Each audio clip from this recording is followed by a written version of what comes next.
Number 16 देखिए, some student plan a picnic, the budget of the food was 500 but 5 of this failed to go, यानी कि उसमें से 5 student जो है ये कहते हैं कि हम पिकनिक नहीं जाएंगे, किसी वजह से वो फेल हो जाते हैं जाने से। दस the cost of the food of each member increase by 5 rupees, यानी कि जब मेंबर कम हो जाएंगे तो फूड का जो कॉस्ट होगा 5 रुपीज हर एक पे बढ़ जाता है। तो how many student attend the picnic, कितने स्टूडेंट पिकनिक अटेंड करते हैं। तो लेट लेते हैं कि let the number of students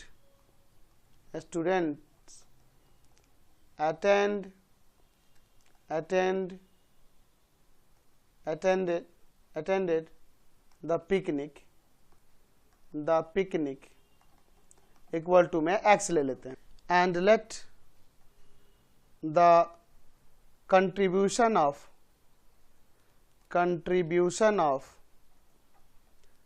each student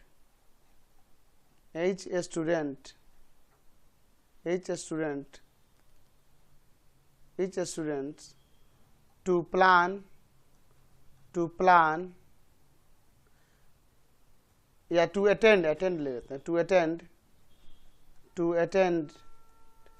attended the picnic में वो y रुपीज लेते हैं कि हर एक का कंट्रीब्यूशन क्या है y रुपीज। तो यहाँ पे लिख सकते हैं total budget of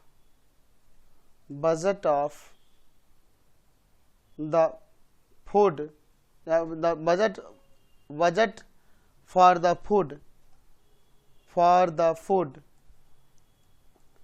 in picnic में फूड के लिए कितना बजट था, तो वो x इंटू वाई रुपीज़, यानी कि टोटल मेंबर इतने जा रहे हैं स्टूडेंट और हर एक को y रुपये कंट्रीब्यूट करना पड़ता है, तो इसलिए x इंटू वाई हो जाएगा अकॉर्डिंग टू क्वेश्चन।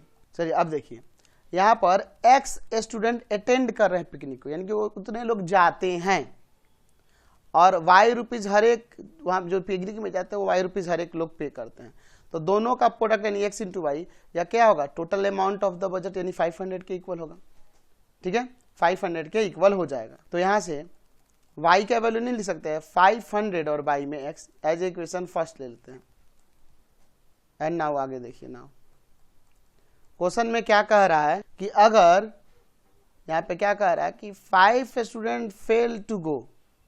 अच्छा, ये वो स्टूडेंट हैं जो पिकनिक अटेंड किए, यानी कि पहले स्टूडेंट कितने थे, x जब अटेंड किए तो x + 5 थे। तो क्या कह रहा है कि अगर नहीं जाते हैं तो हर एक पे 5-5 रुपये इंक्रीज कर जाता है, यानी कि ये इंक्रीज के बाद का अमाउंट है, अटेंड किए पिकनिक ना, तो ये इंक्रीज के बाद का अमाउंट है, तो उसमें क्या हो जाएगा उतना लेस हो जाएगा, हर एक पे 5 रुपीज़। तो इन दोनों का प्रोडक्ट किसके इक्वल होगा, x इंटू वाई के, यानी कि जो पिकनिक का बजट था उस पर x into y minus of 5x plus of 5y minus का 25 इक्वल टू में xy से xy कैंसिल, इसमें से -5 common, x minus y equal to में 25। यहाँ पे ये चलेगा डिवाइड में, यानी x minus y equal to में 25 बाई में माइनस ऑफ 5 टाइम्स में कट जाएगा, यानी कि x minus y equal to में माइनस ऑफ 5। ये इक्वेशन सेकंड ले लिए। चलिए तो अब एक काम कर सकते हैं हम लोग, यहाँ पर x प्लस वाई का होल स्क्वायर इक्वल टू होता है फॉर्मूला x² प्लस का y² प्लस का 2xy। यहाँ x² प्लस y² को हम लिख सकते हैं कि नहीं, x माइनस वाई का होल स्क्वायर और प्लस में 2xy, और पहले से 2xy एक ऑलरेडी है। यहाँ x प्लस वाई का होल स्क्वायर इक्वल टू हो जाएगा x माइनस वाई का होल स्क्वायर और प्लस में 4xy। यहाँ देखिए x प्लस वाई का होल स्क्वायर इक्वल टू में इसका वैल्यू क्या है माइनस ऑफ 5, स्क्वायर कर देते हैं, प्लस 4 x इंटू वाई का वैल्यू क्या है ऊपर 500 है, x इंटू वाई का वैल्यू 500 है, तो ये 25 और यहाँ पर क्या आ जाएगा 5 4 20, 2000 आ जाएगा, है ना। यानी कि x प्लस वाई का होल स्क्वायर इक्वल टू में 2025 है ना। यहाँ x प्लस वाई का होल स्क्वायर इक्वल टू में यहाँ पर हम लोग इसे कितने का 45 का स्क्वायर नहीं लिख सकते हैं, बिल्कुल स्क्वायर कैंसिल कर दीजिए, x plus y equal to में यहाँ पे 45। इक्वेशन थर्ड ले लीजिए। अब इनसे सॉल्व करते हैं from equation second and third. तो x minus y equal to -5 था और यहाँ x plus y equal to में है 45। ये कैंसिल हो जाएगा, यहाँ 2x इक्वल टू में यहाँ पर आ जाएगा आपका 40, तो x इक्वल टू में क्या आ जाएगा 40/2 यानी कि 20 आ गया x, यानी x 20 है, तो यानी इतने ही ना स्टूडेंट अटेंड किए हैं पिकनिक। तो लिख सकते हैं कि therefore number of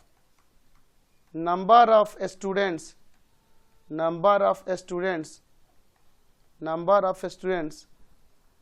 who attended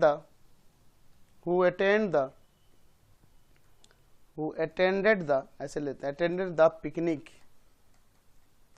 picnic कितने स्टूडेंट अटेंड किए, 20 स्टूडेंट अटेंड किए। Next question